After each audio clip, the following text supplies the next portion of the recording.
ఆంధ్ర తెలంగాణలో తక్కువ ఫీజులతో high quality results ఇస్తున్న ఏకైక సంస్థ తిరుమల్ ఐఏఎస్ ఇన్స్టిట్యూట్. తెలంగాణపై జనసేన అధినేత పవన్ కళ్యాణ్ ఫోకస్ పెట్టారా? చాలా రోజుల తర్వాత ఆంధ్ర సాక్షిగా జై తెలంగాణ నినాదం దేనికి సంకేతం? ఏ సభలోనైనా జై ఆంధ్ర జై భారత్ అనే పవన్ జనసేన ఆవిర్భావ వేదిక సాక్షిగా జై తెలంగాణ అంటూ స్పీచ్ వెనుక రహస్యం ఏంటి? పవన్ అడుగులు తెలంగాణ వైపు పడ్డాయా? పార్టీ ఆవిర్భావ వేదికగా జనసేనాని ఇచ్చిన హింట్ ఏంటి?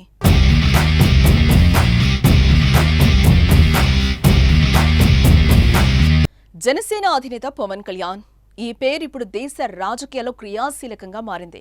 సభ ఏదైనా సందర్భం ఎలా ఉన్నా పవన్ కనిపించాడంటే దేశ ప్రధాని సైతం ఆగి పలకరించాల్సిందే.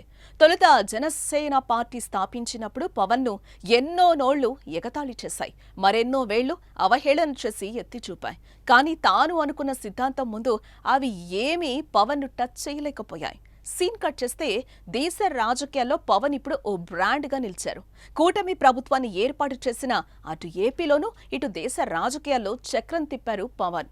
మరోపక్క ఏపీ డిప్యూటీ సీఎంగా పనిచేస్తూనే కేంద్రంలోని బీజేపీ ప్రభుత్వంతో సన్నిహితంగా మెలుగుతున్నారు.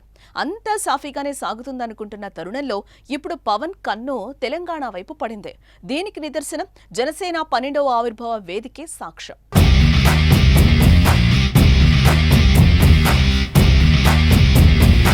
కొన్ని సంవత్సరాలుగా సభ ఏదైనా మీటింగ్ ఎక్కడైనా పవన్ ప్రసంగించిన తర్వాత జై భారత్ జై హిందూ అనే నినదిస్తారు. కానీ చాలా గ్యాప్ తర్వాత అది కూడా ఆంధ్ర రాష్ట్రంలో తనను ఎమ్మెల్యేగా గెలిపించిన పిఠాపురం గడ్డపై జై తెలంగాణ అంటూ నినాదాలతో పవన్ ప్రసంగం మొదలుపెట్టారు. దీనికి జనసేన 12వ ఆవిర్భావ సభ వేదికగా నిలిచింది.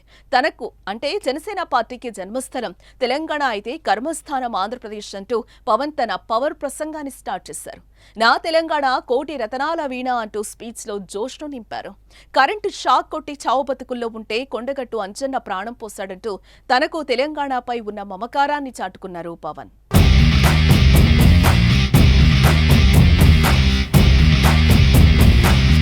బలమిచ్చి నడిపినట్టి నా తెలంగాణ కోటి రతనాల వీణ, నా తెలంగాణ కోటి రతనాల వీణ. అలాంటి కోటి దివిటీల క్రాంతి జ్యోతి తెలంగాణకు ఆ రోజున కరెంట్ షాక్ తగిలి చనిపోబోయిన నాకు కొండగట్టు ఆంజనేయుడి దయ, తెలంగాణ అన్నదమ్ముల దీవెన, నన్ను ప్రేమించే ప్రజలందరి దీవెన నాకు పునర్జన్మనిచ్చింది తెలంగాణ భూమి. అలాంటి తెలంగాణ నేల తల్లికి నా వందనాలు, హృదయపూర్వక వందనాలు. మరికొద్దిసేపటి తర్వాత గద్దరన్నకు నివాళులంటూ తెలంగాణ గురించి ప్రస్తావించారు పవన్. అనేక ఇబ్బందులు పడి 11 ఏళ్లుగా పార్టీని నడిపానన్న పవన్ కళ్యాణ్ తాను రాజకీయాల్లోకి వచ్చేందుకు సినిమా సాధనం మాత్రమేనని చెప్పారు. ఖుషీ సినిమా చూసి గద్దర్ తనను ఎంతగానో ప్రోత్సహించారని గుర్తు చేసుకున్నారు. ఈ సందర్భంగా గజ్జె కట్టి ప్రజలను ప్రభావితం చేసిన గద్దరన్నకు నివాళులంటూ పేర్కొన్నారు. ఇలా మరోసారి సభావేదికపై తెలంగాణ ప్రస్తావాన్ని తీసుకొచ్చారు జనసేనాని.